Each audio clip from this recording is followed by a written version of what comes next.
നമ്മളെ KPS എഴുതി ചേച്ചി സൺഡേ ഹോളിഡേ പറഞ്ഞില്ലേ അപ്പൊ പോകുമ്പോ എന്തായാലും എന്റെ റൂമിൽ നിന്ന് കാശ്മീരി ഗേറ്റിലേക്ക് 10 മിനിറ്റ് വളരെ ഹാപ്പിയാണ്. കാരണം ടൈമിന് ഇങ്ങനെ ഇറങ്ങി എന്തായാലും ഒരു 10:30 അതിന് മുന്നേ അവിടെ എത്താൻ പറ്റുന്നതാണ് എന്റെ ഇത്.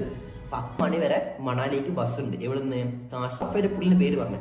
ആ പേര് പാർസൽ തന്നെ മനസ്സിലായി പുള്ളി ആള് റഫാണ്. സ്പിതി വാലിയിലേക്കൊക്കെ പോകുമ്പോ സ്പിതി വാലി ഹിന്ദി ഇറക്കിയിട്ടിട്ടാണോ അല്ലെങ്കിൽ എന്നോട് സംസാരിച്ച റിലീഫ് ആയത് കൊണ്ടാണോ എന്നറിയില്ല. അതിനുശേഷം പുള്ളി ഇങ്ങനെ ആംഗ്യം കാണിച്ചു. അപ്പൊ ആംഗ്യം കാണിച്ചപ്പോ ഞാൻ ഹെഡ്സെറ്റ് ഇങ്ങനെ റിമൂവ് ചെയ്തിട്ട് ഇങ്ങനെ പറഞ്ഞ് എന്റെ ലൈഫ് നേരം റഫായാണ്. വളരെ എന്താ പറയാ, ഒരു സിംഹക്കുട്ടി പൂച്ചക്കുട്ടിനെ പോലെ ഒതുങ്ങി സംസാരിക്കുന്നത്. Mountains are calling first reply വന്ന അതുവരെ അങ്ങോട്ടും ഇങ്ങോട്ടും മിണ്ടാത്ത ആൾക്കാര് സംസാരിച്ച് തുടങ്ങിയപ്പോ വളരെ എന്താണ് ആദ്യം തന്നെ 2 ആൾക്കാരാണ്. പിന്നെ പുള്ളി ഇങ്ങനെ സംസാരിച്ചു തുടങ്ങി ഓരോ കാര്യങ്ങൾ, എങ്ങോട്ടാ പോകുന്നത്, എങ്ങനെയാ പോകുന്നത്. അപ്പൊ ഞങ്ങൾ എന്ത് ചെയ്ത് അത് തലിപ്പ് റഫ് എന്ന് വെച്ചാൽ കട്ട് റഫ് ഒന്നും മിണ്ടുന്നില്ല. അപ്പൊ ആ യാത്രയിൽ ഒട്ടും ആ ടൈം മനസ്സിലായില്ല. അങ്ങനെ അത്രയും നേരം ടെൻഷൻ അടിച്ച ആള് എന്നോട് സംസാരിച്ച് എന്റെ പണി പാളി. അങ്ങനെ ഒക്കാണ്ട് തന്നതിന് ശേഷം ഞാൻ ഒട്ടും പ്രതീക്ഷിച്ചില്ല പുള്ളിന്റെ ഹഗ്. അങ്ങനെയാണ്. അതുപോലെ കുറെ ആൾക്കാരെ ഞാൻ ഈ യാത്രയിൽ പരിചയപ്പെട്ടിട്ടുണ്ട്. ഞാൻ ആദ്യമായിട്ട് സംസാരിക്കുന്ന ഒരു സ്ട്രേഞ്ചർ അയാളോട് എന്നോട് ഇങ്ങനെയൊക്കെ പെരുമാറുന്ന വെച്ചാല് എനിക്കത് വലിയ കാര്യമായിട്ട് തോന്നി.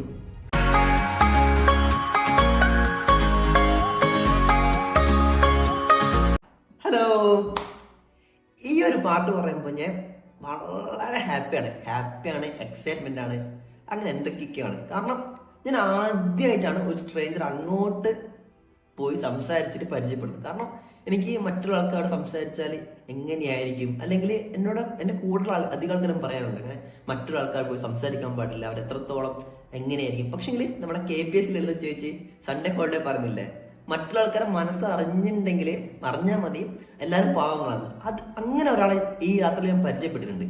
അതിലേക്ക് വരാട്ടോ. അതിനേക്കാൾ മുന്നേ ആയിട്ട് മൈൻഡ് വളരെ ഹാപ്പിയാണ്. കാരണം ട്രിപ്പിന്റെ അതായത് 26 ഒക്ടോബർ 2024 ഡേ വന്നെത്തി. ഇന്നാണ് നമ്മുടെ ഡേ ഫസ്റ്റ്, സാറ്റർഡേ. അങ്ങനെ അന്ന് വൈകുന്നേരം അതായത് 6:30 റൂമിലുള്ള ഓഫീസിൽ നിന്ന് പഞ്ച് ഔട്ട് ചെയ്ത് വണ്ടി കയറി റൂമിലെത്തി. അതിനേക്കാൾ തൊട്ട് മുന്നേ ആയിട്ട് അരുണേട്ടൻ, ഞാൻ പറഞ്ഞു ഓൾറെഡി, അരുണേട്ടൻ രാജസ്ഥാനിൽ ടീച്ചറായിട്ട് വർക്ക് ചെയ്യുക, ടീച്ചറല്ല പ്രിൻസിപ്പളായിട്ട് വർക്ക് ചെയ്യുക. അപ്പോൾ അരുണേട്ടന് വില്ലേജ് സ്കൂൾ പൂട്ടി, അതായത് 25th സ്കൂൾ പൂട്ടി. നമ്മൾ അങ്ങനെ പറയും, സ്കൂൾ പൂട്ടി. പണ്ട് തൊട്ട് എങ്ങനെ പറയാറില്ല. ഓക്കെ, സ്കൂൾ പൂട്ടി. അങ്ങനെ വെള്ളിയാഴ്ച പുള്ളി വൈകുന്നേരം വണ്ടി കയറി. അങ്ങനെ ശനിയാഴ്ച ഉച്ചയാകുമ്പത്തേ ഡൽഹി എത്തി എന്നെ വിളിച്ച്, എടാ ഞാൻ ഡൽഹി എത്തിയിട്ടുണ്ട്, നീ രാത്രി ആകുമ്പത്തേക്ക് എത്ത്, എത്ര ലേറ്റ് ആണെന്ന് കുഴപ്പമില്ല, രാത്രി 2 മണി വരെ മണാലിക്ക് ബസ് ഉണ്ട്. എവിടുന്ന്? കാശ്മീരി ഗേറ്റ് ആട്ടോ. ഇവിടുന്ന് എനിക്ക് അടുത്തുള്ള ഇന്റർസ്റ്റേറ്റ് ബസ്. അപ്പോൾ അവിടെ 2 മണി വരെ മണാലിക്ക് ബസ് ഉണ്ട്. അപ്പൊ എത്ര ലേറ്റ് ആണെങ്കിൽ കുഴപ്പമില്ല, നീ വാന്ന് പറഞ്ഞേ. പിന്നെ പുള്ളി ചോദിച്ച്, നിനക്ക് നീ വാങ്ങാനുണ്ടോ? അപ്പൊ ഞാൻ പറയുന്നത് വാങ്ങാനൊന്നുമില്ല, ഓൾറെഡി ഞാനെല്ലാം സ്റ്റോക്കാക്കി വെച്ചിട്ടുണ്ട്. അപ്പോൾ പക്ഷെ പുള്ളി പറഞ്ഞ ഗ്ലൗസ് പോരാ. അതായത് ഞാൻ പറഞ്ഞു ഓൾറെഡി ഗ്ലൗസ് വാങ്ങിയിട്ടുണ്ട് സ്റ്റീൽ ബേർഡിന്റെ, അതുപോലെ അതിന്റെ ഉള്ളിൽ ഇടാൻ ഒരു എക്സ്ട്രാ ഗ്ലൗസും കൂടെ ഉള്ളു. കാരണം സ്പിതി വാലിയിലേക്കൊക്കെ പോകുമ്പോൾ വളരെ തണുപ്പ് കൂടുതലാണ്. ഓക്കെ, അപ്പോ തണുപ്പ് കൂടുതലാണ്. നമുക്ക് അതിലേക്കൊക്കെ വരാം. തണുപ്പ് കൂടുതലാണ്. അപ്പോൾ ഗ്ലൗസിനുള്ളിൽ ഒരു ഗ്ലൗസും ഇട്ടാൽ മാത്രം നമുക്കത് ഓവർകം ചെയ്യാൻ പറ്റുള്ളൂ തണുപ്പ്. അപ്പോൾ ഞാൻ പറഞ്ഞാൽ പുള്ളി എന്നോട് പറഞ്ഞു എന്നാൽ എക്സ്ട്രാ കുറച്ചുകൂടെ വാങ്ങിക്കും. അങ്ങനെ ഗ്ലൗസൊക്കെ വാങ്ങി. അങ്ങനെ എന്നോട് വേറെ എന്തെങ്കിലും വേണം. ഞാൻ പറഞ്ഞു വേറെ ഒന്നും വേണ്ട, ബാക്കി എല്ലാ കയ്യിൽ സ്റ്റോക്കാണ്. പക്ഷെ പുള്ളി കുറച്ച് പർച്ചേസും കാര്യങ്ങളൊക്കെ ചെയ്യാണ്ടിരുന്നു. അപ്പോൾ പുള്ളി അതിന്റെ കാര്യങ്ങളൊക്കെ കഴിഞ്ഞ് നടക്കുകയാണ്. അങ്ങനെ 6:30 പഞ്ച് ഔട്ട് ചെയ്ത് റൂമിലെത്തി കഴിഞ്ഞപ്പോൾ എത്ര പെട്ടെന്ന് പാക്ക് ചെയ്യാൻ പറ്റുമോ അത്രയും പെട്ടെന്ന് പാക്ക് ചെയ്തിട്ട് ഗെറ്റർ അടിക്കാനുള്ള പരിപാടി. പക്ഷേ ഞാൻ എപ്പോഴും പറയുന്ന കാര്യമാണ്, നമ്മൾ ഓവർ എക്സൈറ്റ്മെന്റിന്റെ പേരിൽ പെട്ടെന്ന് പാക്ക് ചെയ്യാൻ പാടില്ല. കാരണം നമുക്ക് എന്തൊക്കെ സാധനങ്ങളാണ് വേണ്ടത് അതൊക്കെ നമ്മൾ ഫസ്റ്റ് എന്ത് ചെയ്യുക, ലിസ്റ്റ് ഇട്ട് വെക്കാം. എല്ലാം ഉപ്പ് തൊട്ട് കർപ്പൂരം വരെ എന്തൊക്കെ വേണം അതൊക്കെ നമ്മൾ ലിസ്റ്റ് ഇട്ട് വെക്കുക. അപ്പോൾ ഞാൻ ഓൾറെഡി ലിസ്റ്റും കാര്യങ്ങളൊക്കെ കാണിച്ചു തരാം. അപ്പോൾ അതൊക്കെ ഞാൻ ഓൾറെഡി ലിസ്റ്റ് ഇട്ട് വെച്ചിട്ടുണ്ടായിരുന്നു. അപ്പോൾ അങ്ങനെ ആദ്യം ഉള്ള സാധനങ്ങളൊക്കെ അലമാരിൽ എടുത്ത് കട്ടിൽ കൊണ്ടിട്ട് കട്ടിൽ ഓരോന്നും പാക്കാക്കി അങ്ങനെ അടുക്കി സെറ്റാക്കി വെച്ച് കുറെ കാര്യങ്ങൾ ഞാൻ കഴിഞ്ഞ വീഡിയോ സ്ലീപ്പിംഗ് ബാഗിനെ കുറിച്ച് പറയാൻ വിട്ടുവരുന്നുണ്ട് കേട്ടോ. അപ്പോൾ സ്ലീപ്പിംഗ് ബാഗും കൂടെ വേണം. അപ്പോൾ അതും കൂടെ എല്ലാം സെറ്റാക്കിയിട്ടുണ്ട്. അപ്പോൾ അങ്ങനെ മടക്കി വെച്ച് അങ്ങനെ ഏകദേശം ഒരു 8:30-8:45 ഓല ബുക്ക് ചെയ്ത്, അങ്ങനെ ഓലയിലാണ് നമ്മൾ താരം. ഓക്കെ, ഓല ബുക്ക് ചെയ്ത് അങ്ങനെ ഓല 9 മണിയായിട്ട് എത്താന്ന് പറഞ്ഞ് അതിനേക്കാൾ തൊട്ട് മുന്നേ ഫുഡൊക്കെ കഴിച്ച് പിന്നെ ഇത്രയും വലിയ യാത്ര പോവാണല്ലോ. അപ്പൊ ഞാൻ എന്ത് ചെയ്ത് ഇൻസ്റ്റയിൽ പോസ്റ്റ് ഇട്ട് the mountains are calling. First reply വന്ന് എറിഞ്ഞിടണ്ട ഒരു ചിരിക്കുന്ന സ്മൈല്. കാരണം ഞങ്ങൾക്ക് രണ്ടാൾക്കും അറിയാം ഞങ്ങൾ എത്രത്തോളം എക്സൈറ്റഡ് ആണ് ഈ യാത്രയിലത്. അങ്ങനെ കുറെ ആൾക്കാർ മെസ്സേജ് അയച്ച് എവിടെയാണ് പോകുന്നത്, എങ്ങനെയാണ് പോകുന്നത്, അന്ന് കുറെ മെസ്സേജ് വന്നേന് കേട്ടോ. അതൊക്കെ ഇപ്പോഴും നല്ല ഓർമ്മ ഉണ്ട്. അങ്ങനെ മെസ്സേജ് ഒക്കെ വന്ന് മെസ്സേജ് റിപ്ലൈ കൊടുത്ത് അങ്ങനെ ഒരു 9 മണി ആ റേഞ്ച് ആയപ്പോൾ, 8:45 ആ റേഞ്ച് ആയപ്പോൾ ഓല ടാക്സി ഡ്രൈവർ പറഞ്ഞ് ഞാൻ താഴെ എത്തിയിട്ടുണ്ട് സാർ, വരണം എന്ന് പറഞ്ഞ്. അങ്ങനെ ബാണ്ടോ കെട്ടും കാര്യങ്ങളൊക്കെ ചെയ്ത് റൂമിൽ നിന്ന് ഇറങ്ങി. സമീസാട്ടും പറഞ്ഞ് സാർ ഞാൻ പോവാണ്ടെന്ന് പറഞ്ഞ് അങ്ങനെ റൂമിൽ നിന്ന് ഇറങ്ങി. അങ്ങനെ താഴെത്തിയപ്പോഴത്തേക്ക് ഓല ടാക്സിയിലൊക്കെ സാധനങ്ങളൊക്കെ എടുത്ത് വെച്ച് അങ്ങനെ ടാക്സിയിൽ കയറി. എൻ്റെ ലൈഫിൽ എന്തൊക്കെ ഉണ്ടായിട്ടുണ്ടോ ഞാനത് 3 ആൾക്കാരാണ് ആദ്യം തന്നെ, മൂന്നല്ല 2 ആൾക്കാരാണ് ഞാൻ ആദ്യം തന്നെ വിളിച്ചു പറയാനുള്ളത്. ഒന്ന് വീട്ടിലേക്ക് വിളിക്കും, പിന്നെ എൻ്റെ അമ്മയുടെ മൂത്ത ചേച്ചി അൻസല്ലുമ്മ. അപ്പോൾ ആദ്യം വീട്ടിലേക്ക് വിളിച്ച് പറഞ്ഞ അച്ഛാ ചെറിയമ്മ ഞാനിങ്ങനെ യാത്ര പോകുന്നുണ്ട്, ഹിമാചൽ പ്രദേശിലേക്കാണ് പോകുന്നത്. അപ്പം അച്ഛൻ പറഞ്ഞ് കുഴപ്പമില്ല പോയിട്ട് വാ, ഹാപ്പി ജേണി കാര്യങ്ങളൊക്കെ പറഞ്ഞ് സേഫ് ആയിട്ട് പോയി. അങ്ങനെ കുറെ ഡീറ്റെയിൽസും കാര്യങ്ങളൊക്കെ ചോദിച്ച് ആരൊക്കെയാണ് കൂടുതലുള്ള അങ്ങനത്തെ കാര്യങ്ങളൊക്കെ ചോദിച്ച്. അതുപോലെ തന്നെ അൻസല്യമ്മനെ വിളിച്ചു പറഞ്ഞപ്പോഴും അൻസല്യമ്മ ഇങ്ങനത്തെ കാര്യങ്ങളൊക്കെ പറഞ്ഞ് എന്തൊക്കെയുണ്ട് സുഖമായിട്ട് പോയിട്ട് വാ. ഇതിൽ ഏറ്റവും കോമഡി ഉള്ള കാര്യം എന്ന് വെച്ചാൽ ഇവർക്ക് 2 അറിയില്ലായിരുന്നു ഞാൻ ബൈക്കിലാണ് പോകുന്നത്. അത് അന്ന് അറിഞ്ഞിട്ടുണ്ടെങ്കിൽ അന്നോടെ കോമഡി ആയിരുന്നു. ഇത് ശരിക്കും അനുവാദം ചോദിക്കുക എന്നല്ല, ജസ്റ്റ് എങ്ങനെ പറയാം, ഇതിപ്പോ നമ്മൾ പുറത്തൊരു ഇവിടെ എത്തിയിട്ട് അതായത് വീട് വിട്ട് ഇവിടെ എത്തി, അപ്പൊ പുറമെ വേറെ സ്ഥലത്തേക്ക് പോവുകയാണ്. അപ്പൊ ജസ്റ്റ് ഒരു ഇൻഫർമേഷന്റെ പുറത്ത് മാത്രം വിളിച്ചു പറയുന്നതാണ്. അല്ലാതെ അനുവാദം ചോദിക്കുക ഒരു ഏജ് കഴിഞ്ഞിട്ട് അനുവാദം ചോദിക്കുക എന്ന് എത്രത്തോളം ശരിയാണെന്ന് എനിക്കറിയില്ല.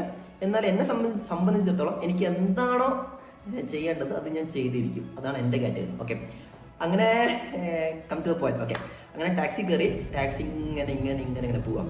അപ്പോൾ പോകുമ്പോൾ എന്തായാലും എൻ്റെ റൂമിൽ നിന്ന് കാശ്മീരി ഗേറ്റിലേക്ക് 19 കിലോമീറ്റർ അടുത്തുണ്ട്. കൂടാതെ അറിയാലോ ഡൽഹി ആകുമ്പോൾ ട്രാഫിക് ബ്ലോക്ക് എന്തായാലും ഉണ്ടാവും. അപ്പോൾ എന്തായാലും ഒരു 1.5 മണിക്കൂറാണ് ഞാൻ കാൽക്കുലേറ്റ് ചെയ്തത്. അപ്പോൾ റൂമിൽ നിന്ന് 9 മണിക്ക് ഇറങ്ങി, ഒരു 9:05 കുറച്ച് ഡിഫറൻസ് ഉണ്ട് ടൈമിന്. അങ്ങനെ ഇറങ്ങി എന്തായാലും ഒരു 10:30 അതിന് മുന്നേ അവിടെ എത്താൻ പറ്റുന്നതാണ് എൻ്റെ ഇത്. അപ്പം അത്രയ്ക്കും നേരം നമ്മൾ എന്ത് ചെയ്യണം, കട്ട പോസ്റ്റ് അടിക്കണം. അപ്പം എൻ്റെ അടുത്തുള്ള ആരാണ്, ടാക്സി ഡ്രൈവർ എൻ്റെ അടുത്തുണ്ട്. ടാക്സി ഡ്രൈവർ അങ്ങനെ പേരെനിക്ക് പറഞ്ഞു കേട്ടോ. ഓക്കെ, അപ്പോൾ ഞാനിങ്ങനെ അങ്ങനോട് ചോദിച്ച് ഭായ് സാബ് അപ്ക നാം ക്യാ ഹെ ചോദിച്ചു. അപ്പോൾ അങ്ങനെ ഒന്നും മിണ്ടുന്നില്ല, ഫുൾ കലിപ്പ് റഫ് എന്ന് വെച്ചാൽ കട്ട റഫ്, ഒന്നും മിണ്ടുന്നില്ല. അപ്പൊ ഞാൻ വിചാരിച്ചു എന്റെ ഹിന്ദി മനസ്സിലാവാത്തോണ്ടാണോ. അപ്പൊ പിന്നെ ഞാൻ ചോദിച്ചു ഭായ് സാബ് എന്ന് വെച്ചാൽ പുള്ളി ഇങ്ങനെ കാണിച്ചു കൈ കൊണ്ട്. അപ്പൊ ഞാൻ വിളിച്ചു പണി പാളി. അങ്ങനെ ഒന്നും മിണ്ടില്ല. സംഭവം അതൊന്നല്ല, പുള്ളിയുടെ വായില് കുട്കയാണ്. അപ്പോൾ ഇവിടുത്തെ നോർത്തിലേക്ക് വന്ന അധികം ആൾക്കാർ മനസ്സിലാവും ഈ കുട്ക ഉപയോഗിക്കാത്ത ഹിന്ദിക്കാര് വളരെ കുറവാണ്. ഓക്കെ, അങ്ങനെ പുള്ളി എന്ത് ചെയ്തു, ഒരു സ്ഥലം സൈഡാക്കി തുപ്പി, സംഭവം തുപ്പി.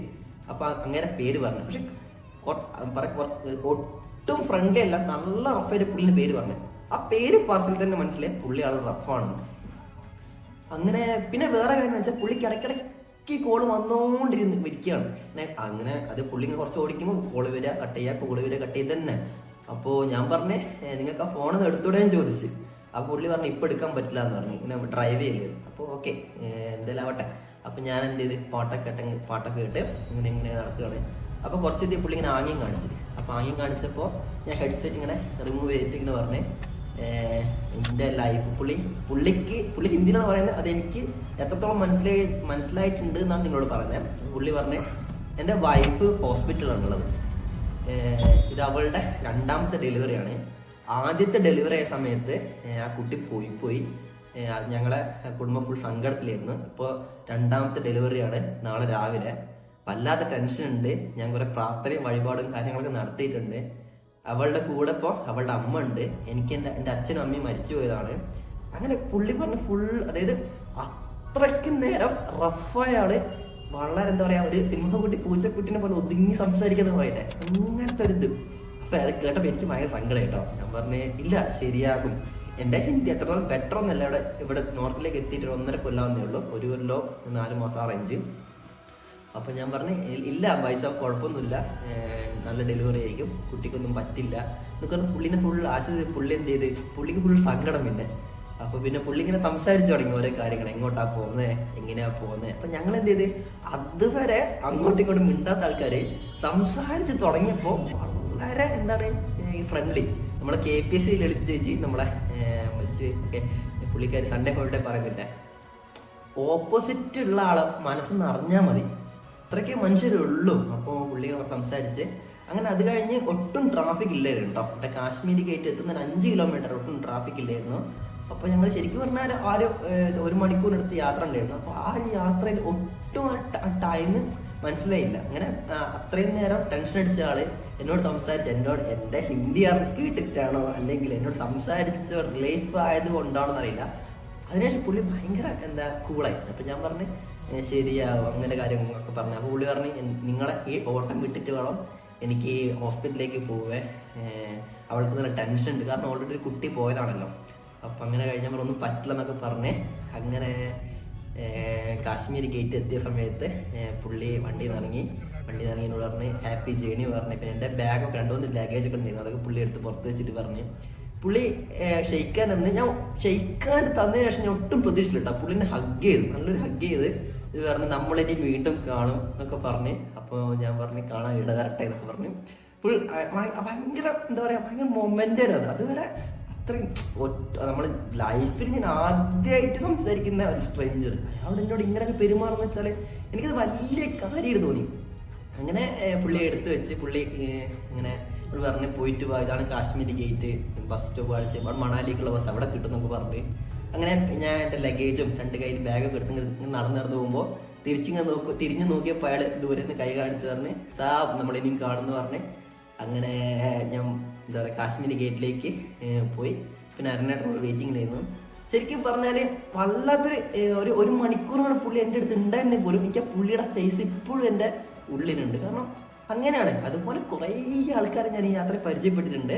അപ്പോൾ ഓരോ ആൾക്കാരെ കുറിച്ച് എനിക്ക് കുറേ പറയാനുണ്ട്. അതിൻ്റെ എക്സൈറ്റ്മെന്റിലും എന്തൊക്കെയാണ് ഞാൻ ഇപ്പോൾ ഉള്ളത്. അപ്പോൾ അടുത്ത വീഡിയോ കാണുന്നവരാ ബൈ.